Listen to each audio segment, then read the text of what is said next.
My wife cheated with my paralyzed brother and my mom asked me to forgive them because he already lost so much in life, but her diaries revealed the truth. I never thought I would be writing this post. My wife Emma, 27F, and I, 28M, have been married for 5 years, together for 8. She was the best thing that ever happened to me. We met during our junior year of college at a mutual friend's Halloween party. Emma was dressed as Wonder Woman, and I was immediately captivated by her smile and confidence. We started dating a few weeks later and everything just clicked. Our relationship progressed naturally. We moved in together after graduation, got engaged 2 years later, and had a beautiful beach wedding surrounded by family and friends. Everyone always commented on how perfect we were together. We rarely fought, supported each other's careers, and had similar goals in life. Emma is a marketing director at a tech company, and I work in finance. Last year, we bought our dream house in the suburbs and were planning to start trying for a baby this summer. My older brother Jake and I were always close growing up. He was the popular, outgoing one while I was more reserved. Jake never settled down, he traveled a lot, dated casually, and lived life on his own terms. 3 years ago, everything changed when he got into a terrible car accident. A drunk driver hit him head on, and Jake was left paralyzed from the waist down. The doctors said he would never walk again. The accident devastated our family. Jake had to move back in with our parents and needed constant care. He fell into a deep depression, refused therapy, and pushed away most of his friends. I visited as often as I could, but it was hard seeing my once vibrant brother so broken. Emma was incredibly supportive during this time. She would visit Jake frequently, sometimes even without me when I was busy with work. She would bring him home-cooked meals, keep him company, and try to lift his spirits. I was so grateful that my wife cared so much about my family. Last month, I had to go on a 2-week business trip to Europe. It was the longest we'd been apart since getting married. Emma said she would keep checking on Jake while I was away since my parents were also traveling to visit my sister in California. Jake would be mostly alone except for his part-time caregiver who came in the mornings. I felt better knowing Emma would look after him.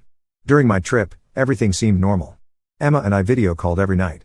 She told me about her work, how Jake was doing, and how much she missed me.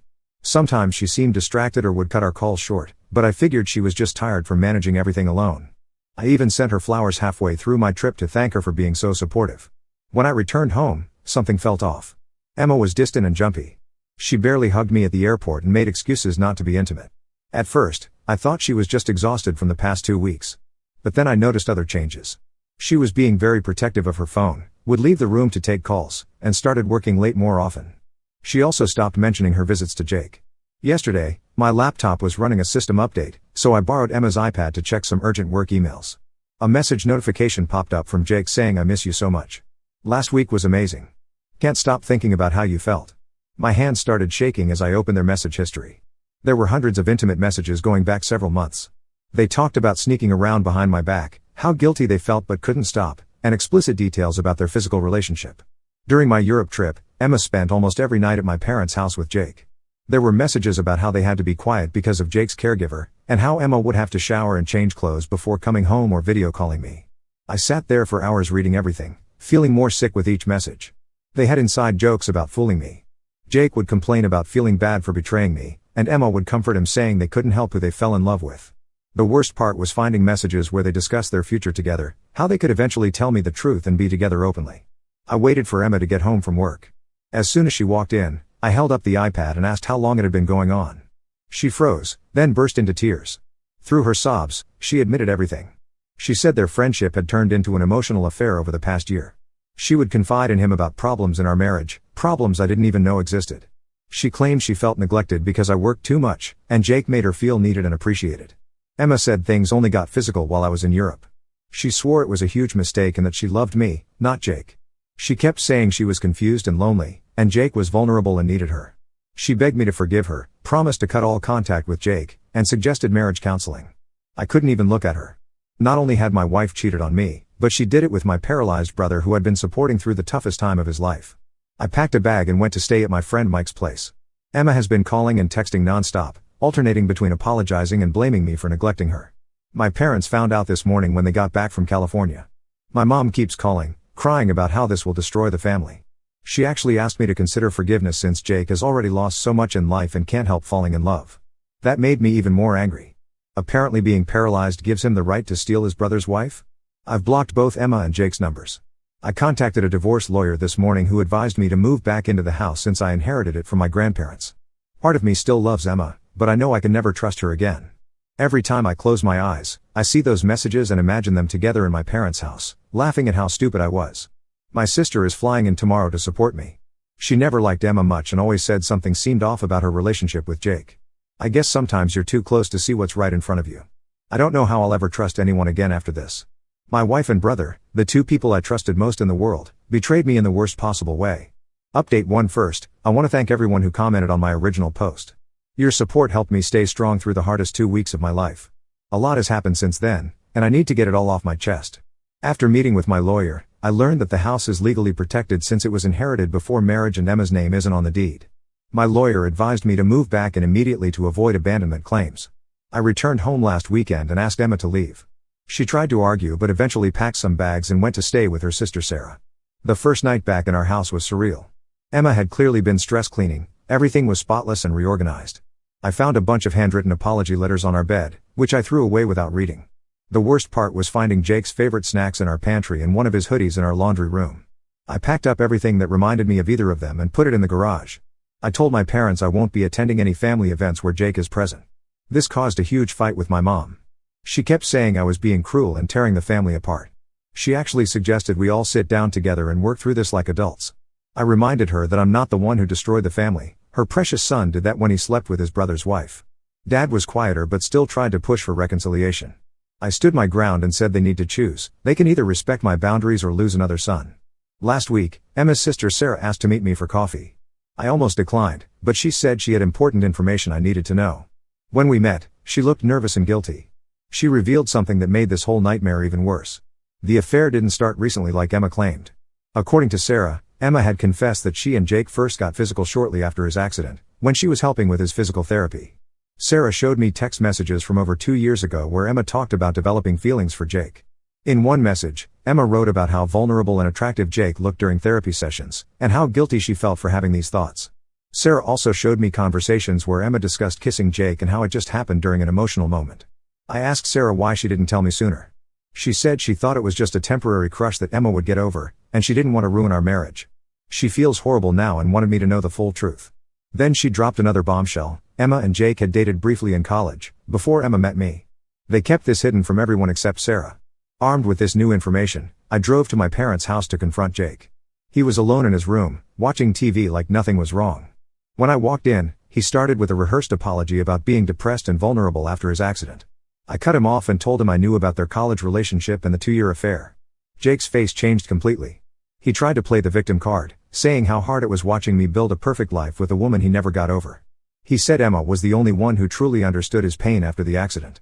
I lost it at that point. I told him that being paralyzed doesn't give him the right to steal his brother's wife, and that he's using his disability to manipulate everyone's sympathy. The argument got heated. I said some things I probably shouldn't have, like how he was pathetic for going after his brother's leftovers and using his condition to get pity sex. Jake tried to will his chair at me aggressively, and I instinctively pushed it back. Our parents heard the commotion and had to intervene. Mom was hysterical, and Dad had to physically stand between us.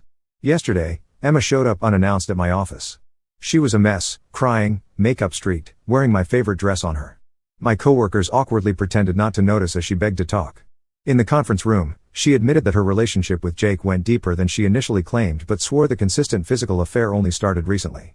She said they tried to fight their feelings for years but couldn't help falling in love. I told her to leave before I made a scene at work. She kept trying to explain, saying they never meant to hurt me, that it just happened. I cut her off and said any further communication needs to go through our lawyers. As she was leaving, she turned back and said she'd always loved me but Jake needed her more. That was the moment I knew I'd made the right decision about divorce. The hardest part of all this is seeing how it's affecting our extended family. Everyone's being forced to take sides. Most of my cousins and aunts are firmly on my side and have cut contact with both Emma and Jake. But my mom's side of the family thinks I'm being too harsh and should give Emma another chance for the sake of the family. They keep bringing up Jake's disability like it's some kind of free pass for betrayal. My sister flew in from California to support me and is absolutely livid. She had a huge fight with our parents about their enabling behavior. She's letting me stay with her for a while once her work trip is done. At least some family members have their priorities straight. For now, I'm focusing on the divorce proceedings and trying to keep myself busy with work and gym. Emma's belongings are still here, but I'm having them packed by a service and put in storage. I still can't believe the two people I trusted most could betray me like this, but at least now I know the full truth. No more lies, no more manipulation, no more fake sympathy. Sometimes losing family is better than keeping toxic people in your life. Update 2. Just when I thought I had heard the worst of it, More truth came out that completely shattered what little peace I had managed to find. Emma's sister Sarah contacted me again last week. Their parents were selling their childhood home, and Sarah was helping clean out old stuff. While clearing Emma's old bedroom, she found a box of diaries hidden in the back of the closet. What Sarah discovered in those diaries made all of Emma's previous confessions look like small lies. The entries went back to our college days, and they revealed that Emma and Jake never really ended their relationship when she started dating me. The whole foundation of our relationship was built on lies. According to the entries, Emma and Jake had been in an intense relationship during their sophomore year of college. When Jake graduated and left for his traveling jobs, they agreed to take a break but never officially ended things. They would meet up whenever he was in town. This continued even after she started dating me in junior year. The diary entries were detailed and disturbing. Emma wrote about sneaking around with Jake during holidays when we all got together as a family. She described feeling excited by the thrill of having both brothers. There were entries about her confusion between choosing the wild, passionate Jake versus the stable, reliable me. She even wrote about how Jake would tease her about settling for his boring little brother. Reading Sarah's summary of these entries made me physically sick. I was never the one Emma truly wanted. I was just the safe backup plan while she continued her affair with my brother. Even our engagement didn't stop them. There were entries about Emma meeting Jake 2 weeks before our wedding, questioning if she was making the right choice. When Jake had his accident, Emma wrote about how it felt like fate bringing them back together. She detailed how their physical affair restarted during those therapy sessions, describing it as forbidden but inevitable. She manipulated both of us, playing the caring wife to me while secretly fulfilling her desires with Jake. I shared all this information with my parents, including photos of some diary entries Sarah sent. My dad finally stopped defending Jake. He broke down and admitted that he had suspicions about Jake and Emma's closeness even before the accident. Apparently, he once caught them in an intimate moment at a family barbecue but convinced himself he was imagining things. He apologized for pressuring me to forgive them and for not being honest about his suspicions years ago. My mom is still struggling to accept reality. She keeps making excuses, saying Emma must have exaggerated in her diary for dramatic effect. She suggested that maybe Jake manipulated Emma because of his fragile emotional state after the accident. I'm done listening to her attempts to paint Jake as the victim. The divorce proceedings have gotten ugly. When I submitted the diary entries as evidence of her long-term infidelity, Emma's lawyer came back aggressively. She's now claiming partial ownership of the house since she contributed to the mortgage payments and renovations. My lawyer shut that down quickly given the inheritance status, but now she's demanding alimony despite earning more than me at her job. Emma tried to reach out through mutual friends, claiming the diary entries were just fantasies and not reality. But her stories keep changing. First, it was just a recent mistake. Then it was a 2-year affair.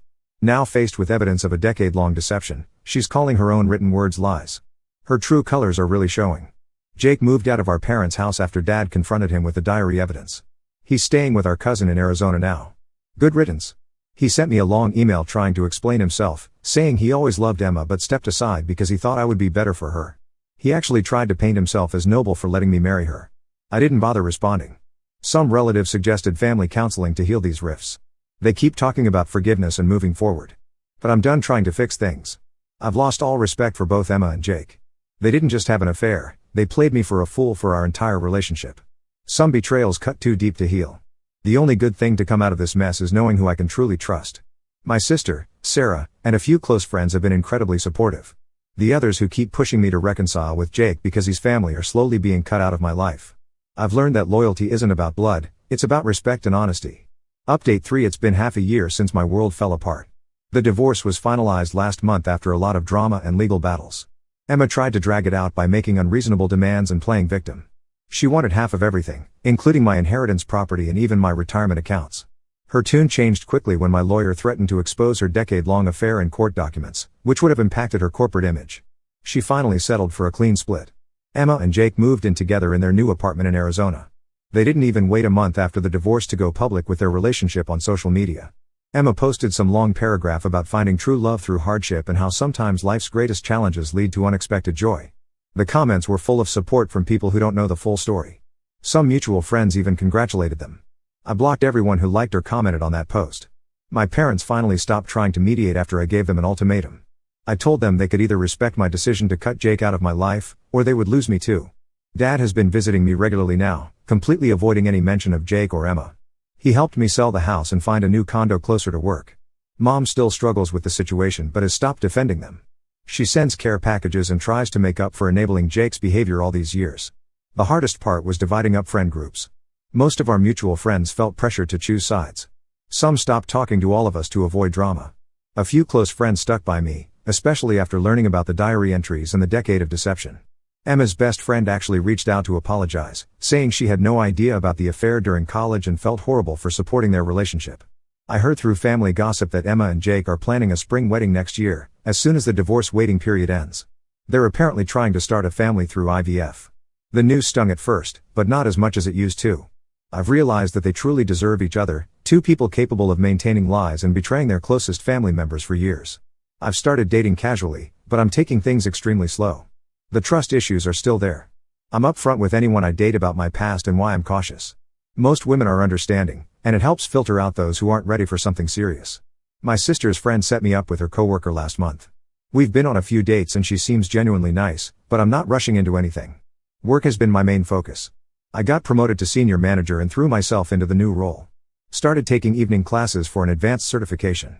The gym has become my second home, lost 20 pounds and got in the best shape of my life.